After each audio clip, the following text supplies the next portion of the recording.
মুখ্যমন্ত্ৰীৰ অক্সিজেনতে চলি আছে। অখিল গগৈয়ে মুখ্যমন্ত্ৰী এই কথাও কৈছে যে তেখেতেতো অস্থিৰ মানুহ, এইবাৰতো ঠিক নাই তেখেতৰ, ৰাতিপুৱা কিবা এটা কৈ দিয়ে, আবেলি কিবা এটা কয়, গতিকে 26ৰ কথা কৈছে তেখেতে, এতিয়াতো একো কাম নহ'ব। 31ৰ কথা, 31ত তেখেতক প্লেচ কৰিব বিচাৰিছে মুখ্যমন্ত্ৰীয়ে। অখিল গগৈৰ কথা কৈছে যে চব মানুহ তেখেতৰ পিছত আহিব।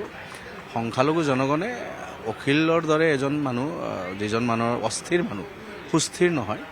আপোনালোকে তেখেতৰ এক্টিভিটিছখিনি দেখিছে। আপাৰ আছামত গৈতো তেখেতে একো কোৱা নাই। আপাৰ আছামৰ বাঘ বুলি কৈছে। আপাৰ আছামৰ বাঘ আপুনি আপোনাৰ সমষ্টিত সংখ্যালঘু মানুহখিনি পিটি ফালি দি আছে, কোনোদিন আপুনি সেইসকলৰ ওচৰত নগ'ল। DCSPৰ লগত বহি এই মানুহখিনিৰ সমস্যা সমাধানৰ কৰাৰ কাৰণে এদিনো কথা নক'লে আপুনি। গতিকে কাগজৰ বাঘ মই ভাবোঁ সংখ্যালঘুৰ জনগণে বিশ্বাস নকৰে।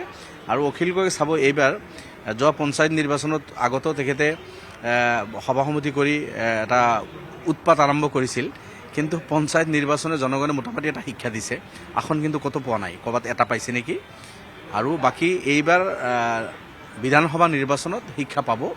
তাৰপিছত জনগণৰ প্ৰতিক্ৰিয়া যে শিখা শৰ্মা যেনেকুৱা এতিয়া সংখ্যালঘুৰ বিৰুদ্ধে কথা বতৰা কৈ আছে, অখিল গগৈ কিজানি কালি তেনেকুৱা এটা ষ্টেণ্ড ল'ব পাৰে। এইটো জনগণে কয়, মই নকওঁ, যিহেতু বিধানসভাৰ এজন সন্মানীয় সদস্য তেখেতে।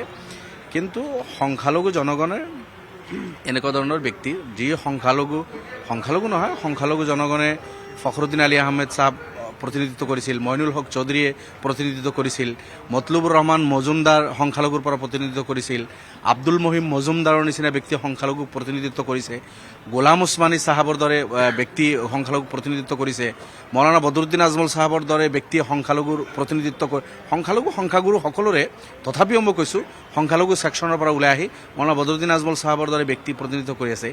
এই লিষ্টৰ মাজত মইনুল হক চৌধুৰী, মহিম মজুমদাৰ, ফখৰুদ্দিন আলী আহমেদ, আতৱাৰ ৰহমান চাহাব, গোলাম ওছমানী, বদৰুদ্দিন আজমল, ইয়াৰ মাজত অখিল গগৈৰ ক'ত ঠাই যে সংখ্যালঘুৰ মানুহ অখিলৰ পিছত যাব।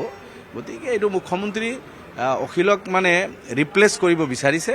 মুখ্যমন্ত্ৰী তেখেতক লৈ 31ত খেল খেলিব বিচাৰিছে, কিন্তু মুখ্যমন্ত্ৰীৰ এই কথা বতৰাবিলাক সংখ্যালঘু জনতাই নামানে। ইফালে অপজিশ্যনে যিটো এলায়েন্সক লৈ ইতিমধ্যে তেখেতসকলে গঠন কৰিছে, গতিকে এই এলায়েন্স এতিয়া ভূপেন বৰা অবিহনে হ'ব বুলি ভাবেনে নাই? এতিয়া এলায়েন্সৰ কথাটো কংগ্ৰেছে ক'ব পাৰিব, তেখেতসকলে কিমানখিনি কমফৰ্ট জ'নত আছে। মইতো নাভাবোঁ যে এই অখিল গগৈ, কংগ্ৰেছ এইসকলৰ কোনো বুজাবুজি হ'ব। অখিলেতো একফালৰ পৰা কেণ্ডিডেট ঘোষণাই কৰি আছে য'ত যেনেকৈ পাইছে।